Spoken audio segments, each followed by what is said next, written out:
top athletes in the Leadership Academy that the athletics program runs. And we also have 15 of our top impact investing students in the club Profit with Purpose. And as we've been talking about all semester, there's a lot of social issues going on, right? When it comes to climate change, it comes to racial justice, health equity, education equity. And policy is a super important lever when it comes to making the world a better place. But the capital that our federal government and our state governments control isn't sufficient to the challenges that we face. And so this idea that we've been talking about together all semester of impact investing is about how do we harness the trillions of dollars in the capital markets to achieve the social change we want to see. And so obviously we've had major challenges with racial equity in the United States since the founding of the country. Recently, in the last year and during 2020, there is a silver lining, which is people are finally from all categories and all groups really recognizing that we need to make major advancement when it comes to racial equity. And an important piece of that is impact investing. And so we are so excited to have Maurice Jones with us tonight, a UVA alumni, a Board of Visitors member, former Virginia Secretary of Commerce, and now president of LISC, which is one of the largest and oldest CDFIs, so a community development financial institution, which he's going to tell you all what that means. His organization has unlocked tens of billions of dollars for community investment and racial equity. And they have a new program called the Black Economic Development Fund, which I hope he'll share a little bit with us tonight. So I'm going to turn it over to Christian, and he's going to give us a little bit more context about the idea of impact investing for racial equity. And then Maurice is going to share a bit about his career and work. Thanks so much. Thanks for joining us, Maurice. Nice to be with you. Yeah, no, it's exciting to have you here, Maurice. I knew that I wanted to have a CDFI speaker tonight, and I thought it might be the local Charlottesville CDFI, and little did I know I'd get the CEO of the largest CDFI in the country. So that was a nice surprise. I am going to screen share a slideshow. Let's see here. Share. Is that working? Great. Yep. Yeah, so like we said, tonight's topic is racial justice investing or racial lens investing. You know, we decided this fall to focus on social topics and in the spring to focus on environmental topics. And, you know, last month we spoke about poverty alleviation through education and workforce development. And next month we'll talk about gender. And, you know, race is such an important topic in this country in general, and absolutely important in the investment world as well, in the impact investing world. And let me see if I can move to the next slide. Hang on a sec. That doesn't seem to be working. Here we go. Yeah, so tonight we'll talk about racial lens investing. We'll talk about what is a CDFI and how does it work against racism. You know, an important thing to remember is that impact investing can work in every asset class. So it can be applied to your bond portfolio, your stock portfolio, your private equity portfolio. We've talked about private equity a bit already.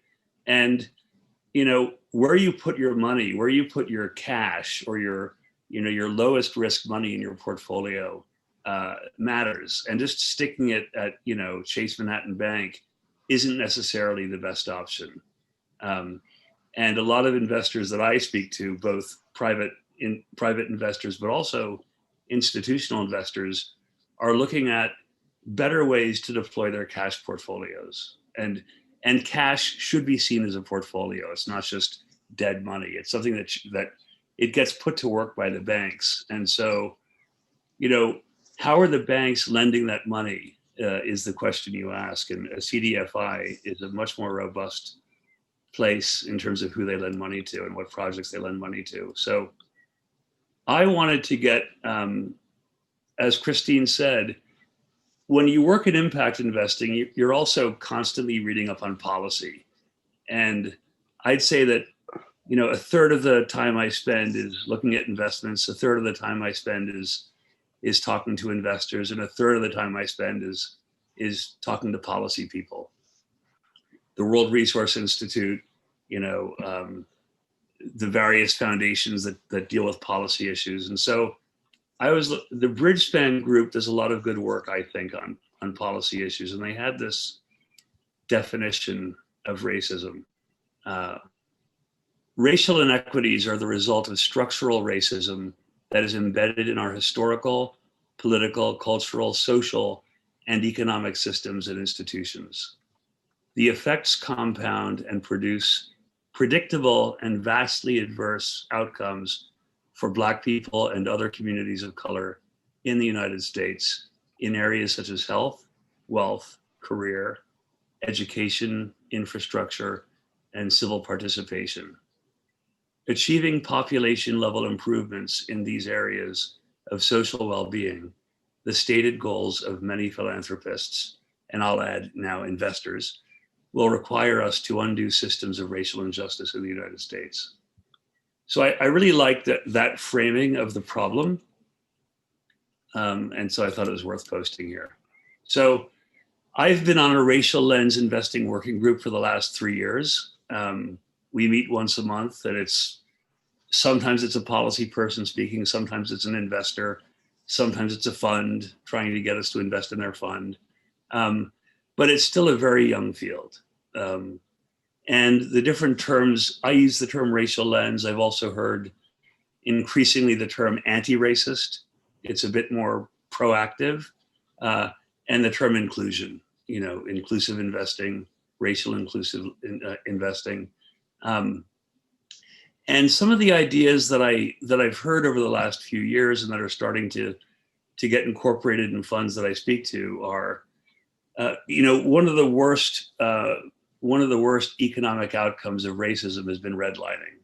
It's been banks not lending, not making home loans and other important loans for people to buy assets in certain neighborhoods. And, the CDFI industry is very much attacking that history and resolving that history, or trying to. So that's dealing with people's loan portfolios, and kind of cash investing from an investor's point of view. The other area where I hear a lot about racial lens investing is to screen out the worst public companies in your stock portfolio. And the investment, or the policymaker that's also an investor that does that the best are the Quakers.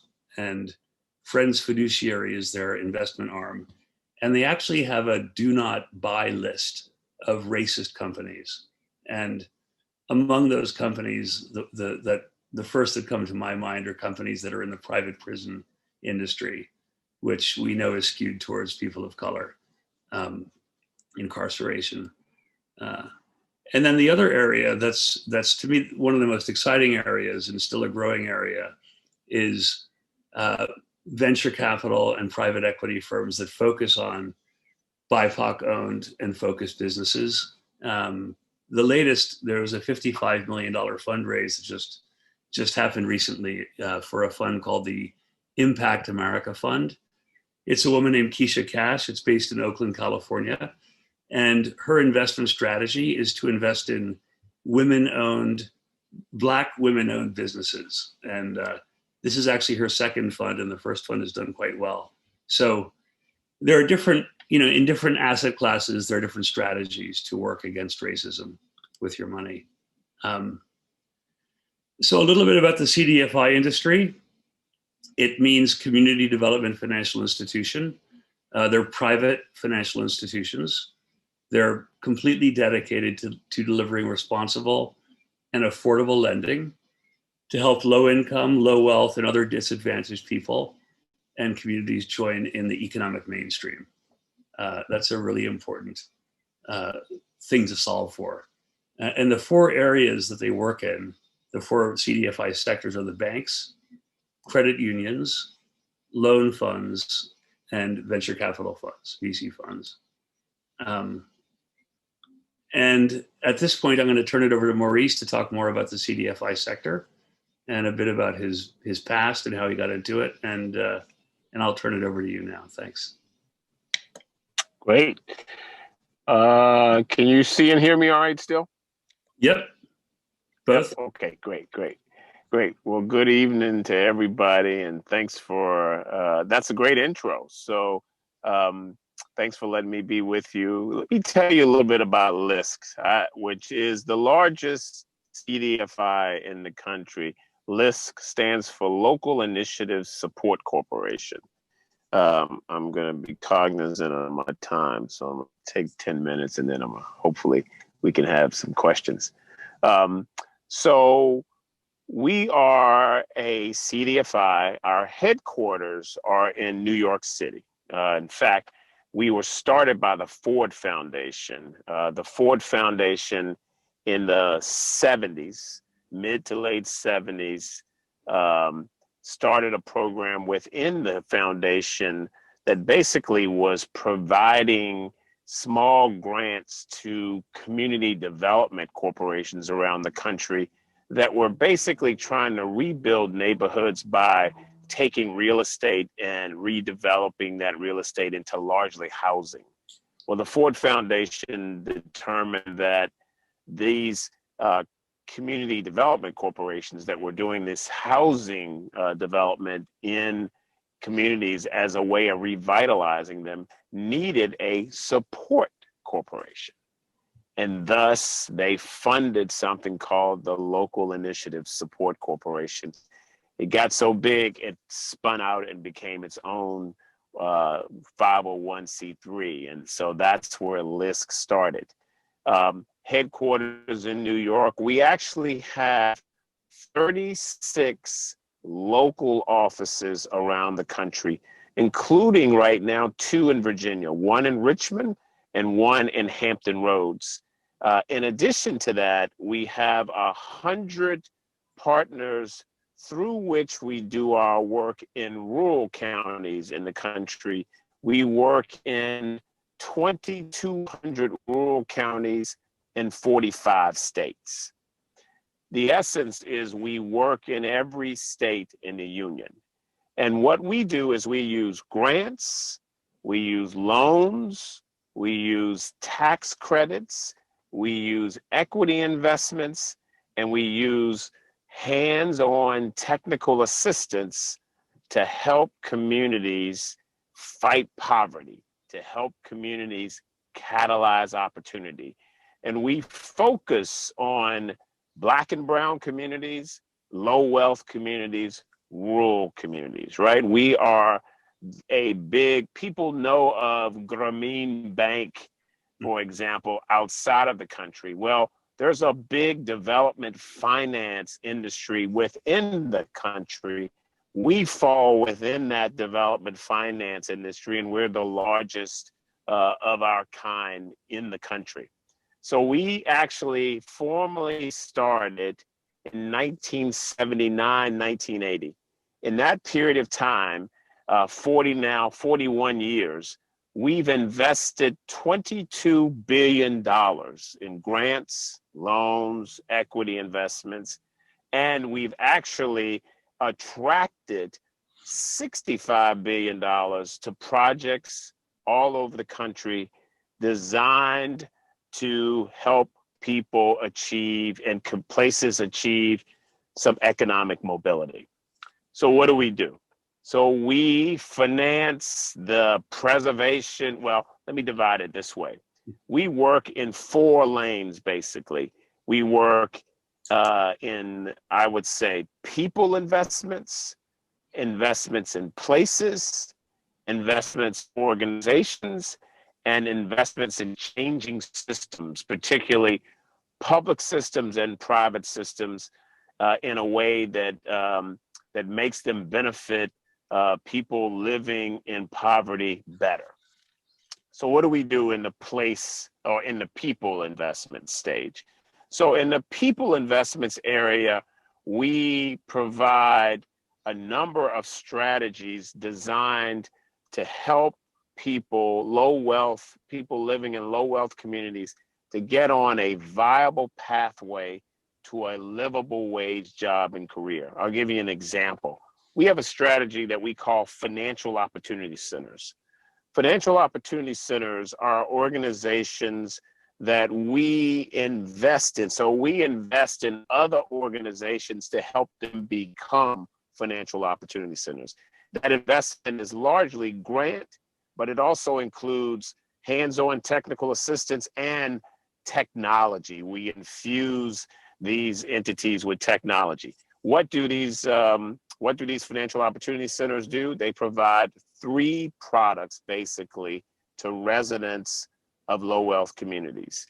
It's through a coaching model, one-on-one. They provide financial literacy coaching so that the residents getting these services can come in and get help with building a budget that shows them what they have to do to become net cash positive. Secondly, still within this financial literacy lane, they provide coaching that helps that individual get a credit score or improve their credit score so they can get on a pathway to a relationship with a mainstream financial institution. They help that individual wrestle debts to the ground. Ultimately, what we're trying to do is to improve the net income of that person and improve their financial literacy acumen. So that's one lane. The second thing that these financial opportunity centers do is they provide, again, through a coaching model, they help people with the problems that they need to solve to be productive workers. The most common are helping them with transportation issues, helping them with housing issues, and helping them with childcare issues. Those are the big 3. If we can help individuals solve those 3 issues, they can be great workers. And then the third piece of the work is actually workforce development, but it's workforce development where we're teaching hard and soft skills, and we are trying to teach them competencies that will enable them to get jobs for which they will be paid a livable wage. So in Charlottesville, for example, the biggest employer is most likely the University of Virginia. And within that, it's the healthcare system. So if we had a financial opportunity center in Charlottesville, which I hope we will be launching, by the way, that's sort of an announcement, then we're going to try to help people achieve the competencies that they need to get jobs within the healthcare system, within the hospital system there, that will pay livable wage. You put the 3 together, that's what we call a financial opportunity center. We have funded 125 of these around the country. The typical client is a person who comes in and they have a high school diploma or a GED. But when tested, and we test all of them, they have a literacy and numeracy skill set at somewhere between the 6th and the 8th grades. Well, we have to get that person to 10th grade literacy and numeracy skill sets for them to be eligible for some of the post-secondary certifications and licenses that they need to get into some of these jobs that we're talking about, whether it's welding or medical certification or technician or megatronics, you name it. And that's what we focus on. It's an incredibly, incredibly effective strategy. And the secret sauce is that relationship between the coach and the resident. Let me go to the second lane, placemaking, or I should say a place-based development finance strategy. That is the most common strategy you hear about in the community development space, in the development finance space. There, we provide loans, we provide grants, we provide technical assistance, tax credits, and equity to finance affordable housing is the biggest thing. So we'll provide a developer a loan that will charge that developer in this day and age 1% to 2% interest. It could be a loan for 3 or 4 or 5 years or even longer. It will take, I mean, it's just like we treat it the same way that any bank would treat it. It is a loan that we are, the difference is it is a below market cost loan, and it's for a socially beneficial purpose. We do that for housing, for childcare, for community facilities, for healthcare facilities, for commercial facilities, you name it, all with the purpose of helping to revitalize a place. The third lane is focusing on having great organizations in a community. And for us, what that means is financing the launching or the expansion or the ongoing existence and healthy growth of nonprofit organizations and for-profit organizations.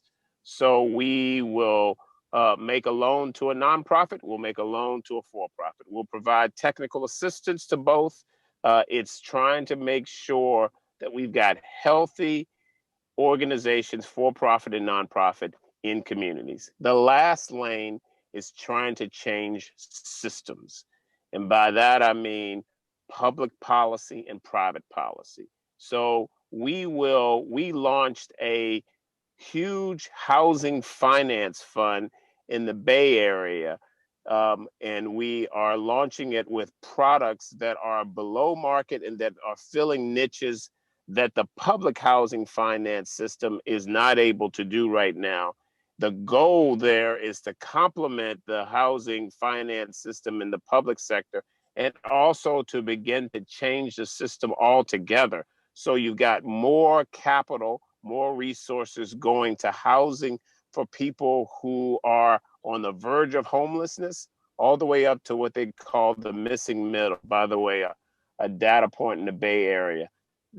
And when we started this 2 years ago, they had an insufficient supply of affordable housing for people at 80% or below area median income, to the tune of 485,000 units. I mean, it's not even close. The system just isn't producing enough. What we try to do is to change that system.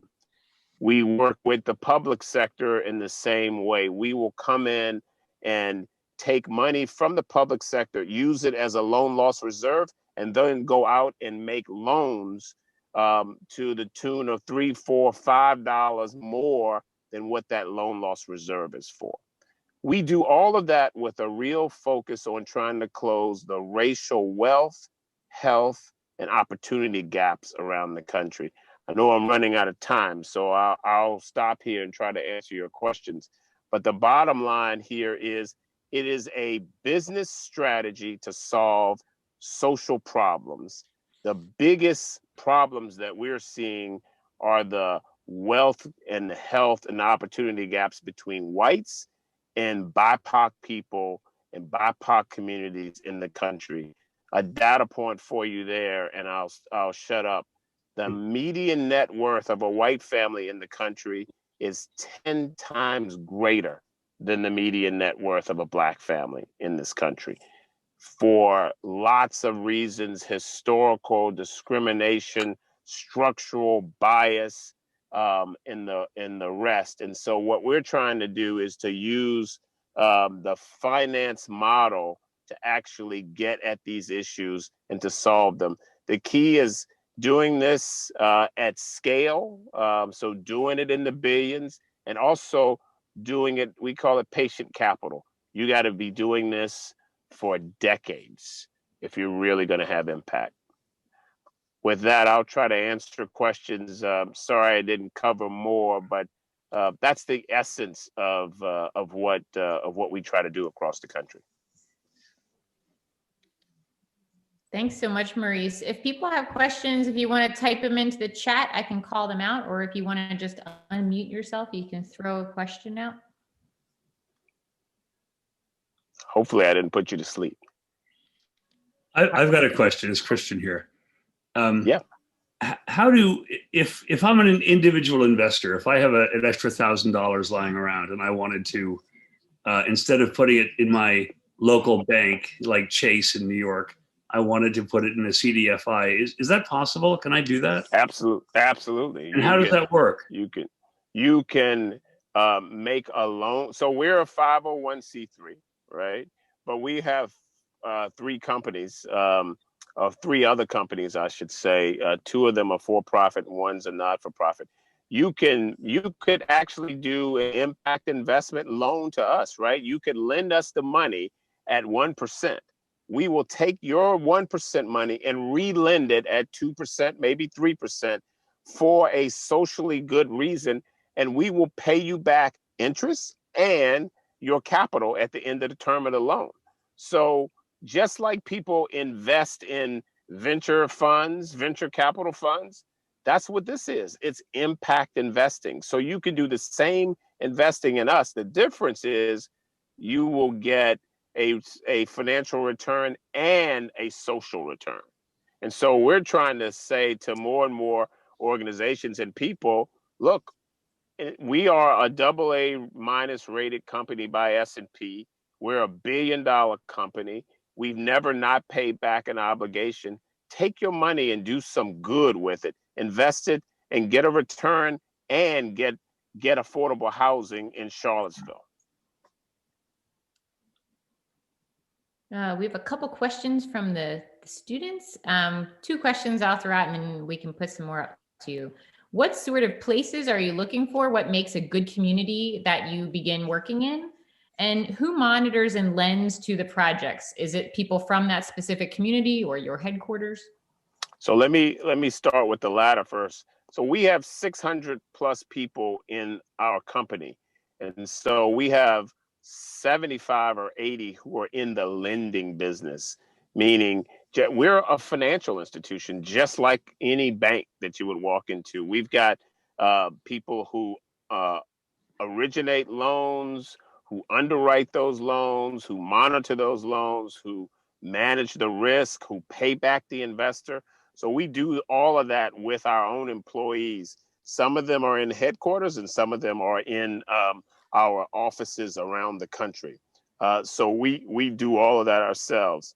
With respect to the kinds of places that we're looking to work in, we are particularly looking to work in those places where the market is creating huge inequality, right? Where you've got a bunch of wealth, but you also have a widening gap between people and places. So we look for those places, for example, where in Charlottesville is one of these places where you can look and within 10 minutes of one another, you have a census tract where the life expectancy is 10 or 20 or even 30 years greater in one census tract and then in another, and they're 10 minutes away. And the explanation for that is the difference in the conditions under which people are living. Those are the kinds of places that we want to go to work in to close those gaps. And we want to focus on that underinvested community, because what we want to do is to invest and get the market working better for the underinvested place. So we do that in rural areas, we do that in urban areas, and it's those kinds of places. If you look at our website, you'll see there are 36 places where we have offices. It's New York City, but it's also Peoria, Illinois. It's San Francisco, but it's also Charlotte, North Carolina. Those are the kinds of places that we want to go to work. We think that the biggest threat to American democracy is that we're living in 2 different countries. We're trying to close that gap. Great. One more question from the crowd. Maybe a 2-part question. Do large financial institutions lend to you? And if so, do they have the ability to impact what types of projects their money is in? So great question. I should have said our funders, our most reliable funding industry are financial institutions. It's the large banks. Why do they do it? Well, primarily because they get CRA credit. If you know CRA, the Community Reinvestment Act, it is the requirement or the obligation that banks have now coming out of the redlining season to invest in the communities where they have, well, it actually is where they have branches. They're our largest investors, but we also get investments from federal government, state government, lots of companies, Netflix, Square, big foundations. We're a AA- rated company, so we go out just like Netflix does, and we'll issue our own corporate bonds. The other issue is, can they choose the very projects that we invest in? Unlikely, but what they can say is, look, our service area is the 17 states in the South and Southeast. So we want our money to serve development, to do housing, or to do small business, or to do childcare centers in those 17 states. More likely than not, they're picking the geography, not the actual projects. Because the projects, I mean, we have to do a fair amount of due diligence to make sure that the projects are investment worthy, and we don't really want that decision to be influenced by anything other than the merits of the project itself. Terrific. We'll ask one more question and another question. So one, Okay. We'd love to hear about the Black Economic Development Fund. So Yes. Tell us a little bit about that. And then also we had a question, in order to show investors that you're having a positive social impact using their investments, what metrics do you use to show this? Great. So the Black Economic Development Fund is now $100+ million fund that will become a $250 million fund. And we have Netflix as an investor, Square as an investor, Costco as an investor, Dick's Sporting Goods an investor. We've got a handful of others that we're talking to. And it is an investment fund that we have put together to make deposits and debt investments in Black-led banks, Black-led credit unions, Black-led CDFIs, and Black-led small businesses.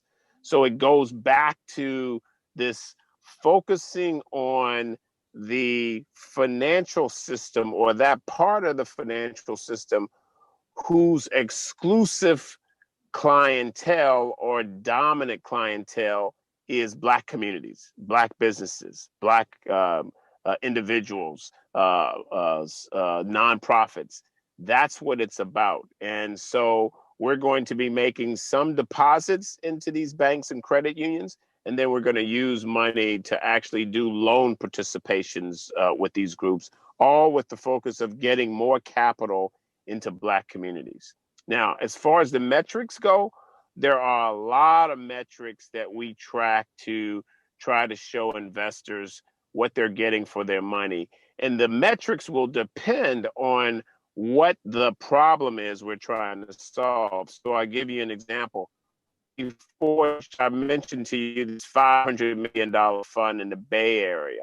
The purpose of it is to build and preserve and protect affordable housing for folks from 30% of the area median income to 150%. So we will track the number of housing units that we produce and that we preserve. The goal is to preserve or produce over 8,000 units of housing affordable to people in that income spectrum. We also will track the investment capital that comes from other investors into the same projects. Often what we do is we provide the first risk capital, and then banks and others will follow behind us, but they won't go until we take the first risk. So we will also track the amount of capital that we are leveraging into these communities that we're trying to serve. We will also track the percentage of units that are being occupied by Black folks and Latinx folks and low wealth folks. We will also track the kinds of things that develop around the housing, supermarkets and food deserts, small businesses, childcare slots. So it really depends on the actual project itself as to what the metrics are. But we've got a host of metrics that we're trying to track. And I'll finish up with this. What we also do is bring in institutions of higher learning like the great University of Virginia, and we ask them to look at communities where we've invested over, let us say, a 10-year period, to look at comparable communities where we did not invest and see if there's difference in their trajectory. And fortunately for us, when we've done that, it's been pretty clear that the places where we've invested intensively have actually experienced more growth in income and wealth, et cetera, over a 9 or 10-year period than comparably situated places that we didn't invest in. Thank you so much, Maurice. I think we have some more questions, but we know that you have to get on the road as well. Christian, do you want to do any final comments? I just want to say thanks for speaking. And it's such a, to me, the CDFI industry is not as well known as it should be. Agreed. Including among professional investors like college endowments, et cetera. Not to point fingers at anyone, but agreed. And I think there's a lot of field building that needs to get done, and that's part of what I do in my real life, is to build the field. So I think we just need to get the word out more on the CDFI industry.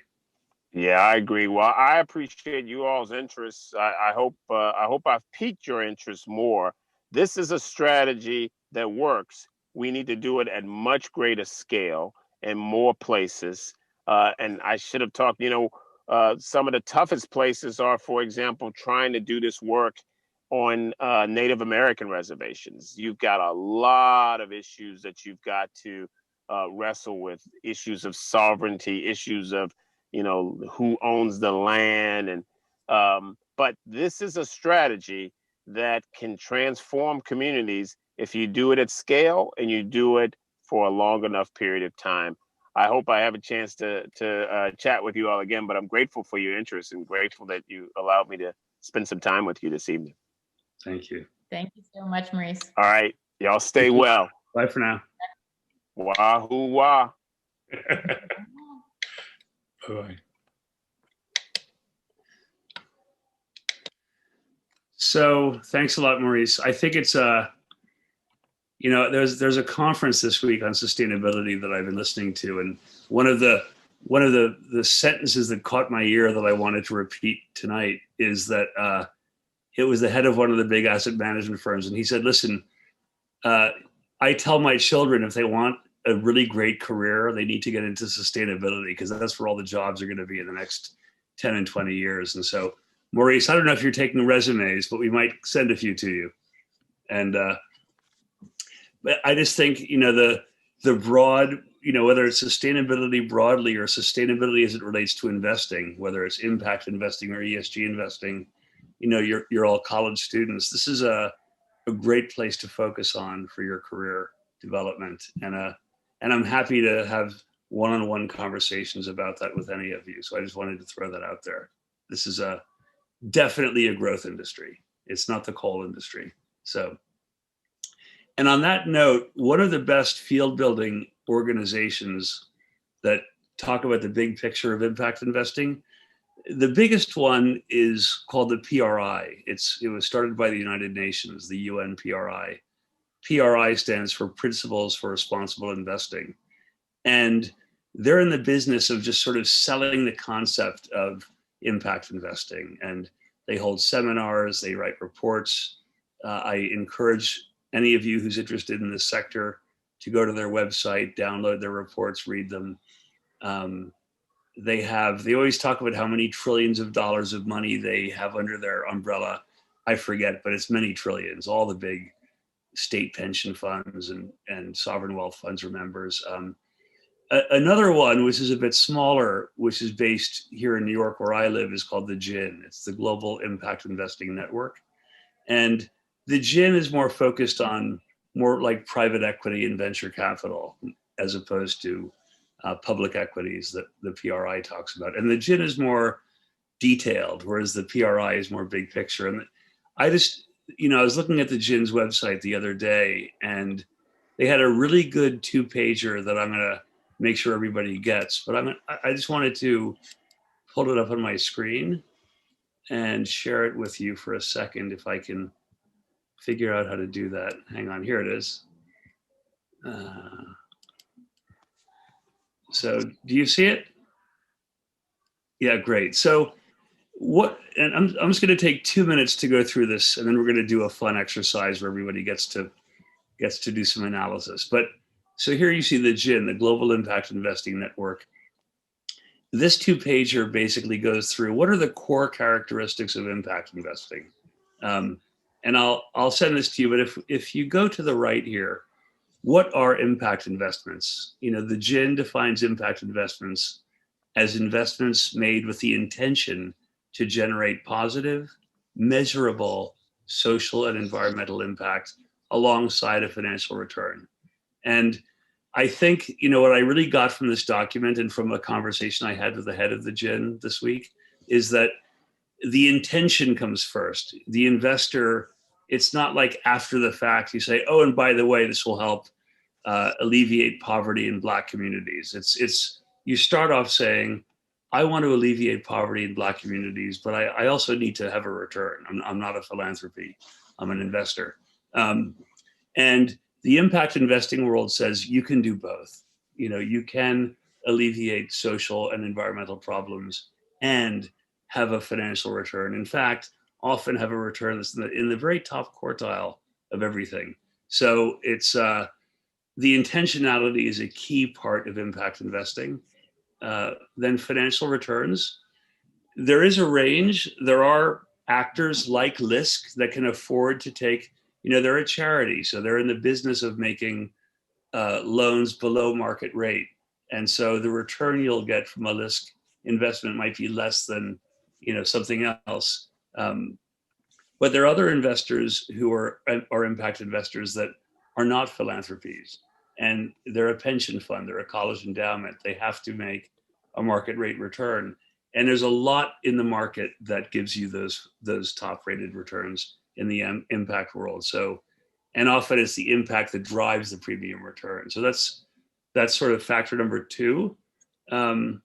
They also point out, like I said at the beginning of today's talk, you can apply impact investing to the whole range of asset classes. It could be in your cash management portfolio, your bond portfolio. There are people who they'll look at their municipal bond portfolio and they won't invest in certain cities because those cities, have a racist police force, let's say. So they won't buy the bonds of that city. It's muni bond investing is a big new area for impact investing on that basis. And then the last thing, but a very important thing, is you always have to measure the impact. And what's started to happen in the last, year, 2 years, is that there's a whole new kind of cottage industry that's gotten really big. It's the impact measurement industry.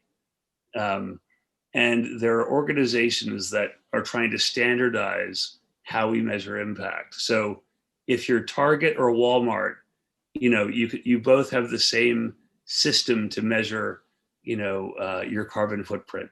And like the TCFD is one of these organizations, the Task Force for Climate-Related Financial Reporting, the TCFD. So, you can't just say you have an impact. You've got to state exactly what it is, in what sectors, and measure it over time, and hopefully show an improvement. So I just wanted to show you this little 2-page document, and I will stop the share, and I'll make sure. Can I underline that one point you made? Because I think sometimes for students, it's good to underline it. So if we think about some of the social issues you all care about, racial justice, climate change, access to education, right? The first thing we often think about is charity and philanthropy. Yeah. And all of the money in the United States combined is only $500 billion. It sounds like a lot of money, but it's a fraction, right? It's $500 billion, right? The US federal government is a budget of $4 trillion, and that is not sufficient.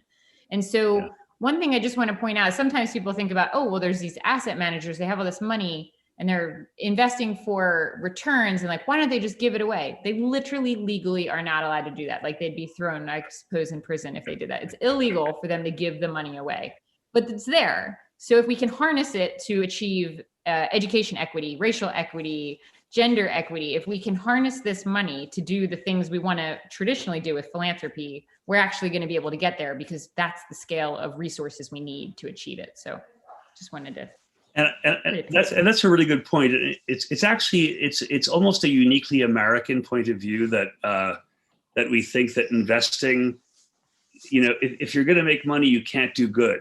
Like, doing good is not profitable, because in the U.S. we have very much of, we call it two-pocket thinking. It's like, make your money any way you have to, as long as you give a little away out of your other pocket, and then you're good. And that way of thinking is starting to change. And it turns out that solving social problems and solving environmental problems can be and should be profitable.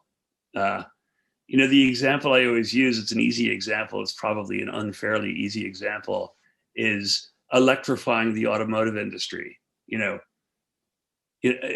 had we invested in electric cars, had we had the foresight to do that, we'd be, you know, we'd be up, we'd make a, you know, Tesla's up 400% year to date. That's not a philanthropic giveaway return. That's a fantastic return. So, you know, impact investing, yes, there are impact investments where you agree to take a lower return because you're having an impact, and certain people can do that. Private people can do that. But if you're a professional investor, or you're hired as a fiduciary to look after other people's money, legally you can't. The good news is a lot of impact is profitable, and it should be. So yeah, that's a very good point. And sometimes you can combine the charitable investor with the for-profit investor in one project, and the charitable investor can say, "Listen, we'll put in the first $10 million, and we'll take a first loss agreement. If the project loses money, we can afford to lose it because we're a charity, and that protects you a little bit from any losses." And that's blended finance, we call that. So thank you for that. We have a really fun exercise, so I will turn to that, and let's see. Great. I'm going to do a screen share again.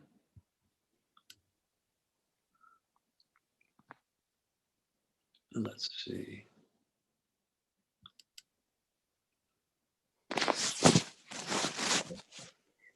Slideshow. So let's see here. There we go. So here's the activity. Each one of you is an analyst, but we'll put you in teams for a private equity fund. That's your job. And the fund focuses on impact investing. And the clients have asked you, the analyst, you know, what is the impact of each of these three companies that you've invested in? You've invested my money in. And I'd like you to define the impact according to the 17 Sustainable Development Goals, which we've talked about in the past.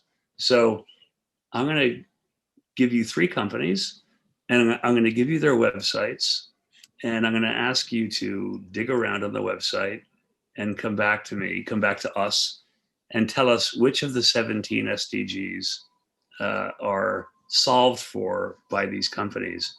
And it could be, I think in the case of a few of them, there's more than one SDG.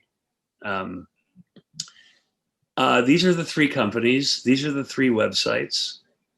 These are all actively invested in by a large private equity fund. And I guess, you know, I don't know if you have the SDGs at your fingertips, but you can Google and find them pretty quickly.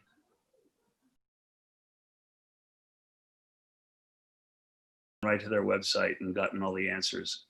And the company, the investment company that runs the Rise Fund is called TPG. And so we'll start with ACORNS. And ACORNS uses a proprietary, it's hard for me to, there we go. ACORNS uses a proprietary micro investing platform to make saving and investing simple and accessible. The company directly addresses the fact that more than 40% of Americans have less than $400 in savings, which substantially limits their ability to cope with adverse life events, such as medical emergencies or employment shocks. The mission-driven savings product is a clever tool that meaningfully impacts the savings crisis by using an innovative gamified model to train positive behavior and provide financial education. It's nice because this kind of segues with what Maurice was talking about with CDFIs. You know, financial literacy is an important thing that those of us who have it take for granted. So those of you who had no poverty as the SDG are correct. Does anybody want to share ideas or thoughts? I don't really know what the best way to do this. Maybe if people either want to call out any other SDG they think were impacted, or if they want to type one in the chat. I was just going to speak on behalf of Claire and I. We also believed, aside from no poverty, it also had a positive impact on, let's see exactly what it's called. We also believed it had a positive impact on 8, which is decent work and economic growth, and 10, which is reduced inequalities, just because we thought it gave more people access to stuff like the stock markets, public markets, which aren't commonly available. So we believe those two might be relevant as well. I totally agree with you. It's, you know, there's a term that I like a lot is the term intersectional or intersectionality, and it's a big part of public policy. And often when you have one issue, it often intersects with another issue and another issue, and they tend to pile up on each other both in a good and a bad way. So I think that's a good example of how poverty intersects with these other issues. You know, environment and race are highly correlated. Bad environmental outcomes often happen in BIPOC neighborhoods, for example. So anybody else on ACORNS?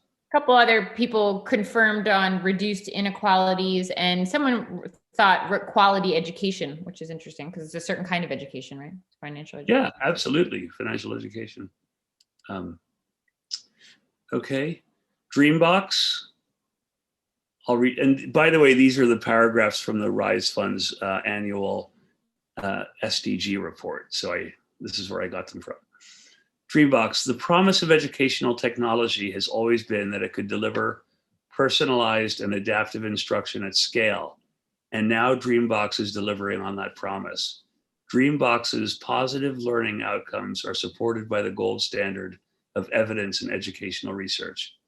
Recently, a confluence of policy and technology trends has created the right environment for a leading company like DREAMBOX to deliver significant market penetration. DREAMBOX provides students, the opportunity to receive high quality learning tools regardless of their background. So this actually refers a little bit to last month when we had Mark talking about the investments he makes into companies that deliver improved educational outcomes. So TPG felt that this DREAMBOX helps gender equality, quality education, and reduced inequalities. Wait, before we go to the next one, let's hear what they all thought before you give them the answer. Oh, I see. So what's the third? Oh, what's the third? The third one, what was the third one? I have to go backwards. Fourth partner. Okay, so let's hear. Who wants to give us some thoughts on what they thought? Good idea. Third one. Clean energy, affordable clean energy. Thank you, Margaret. Thank you, Bo. Anything else? Beyond clean energy? Sustainable cities, lastly, sustainable cities and communities, affordable clean energy, sustainable cities, climate actions, industry, innovation, and structure. Nice.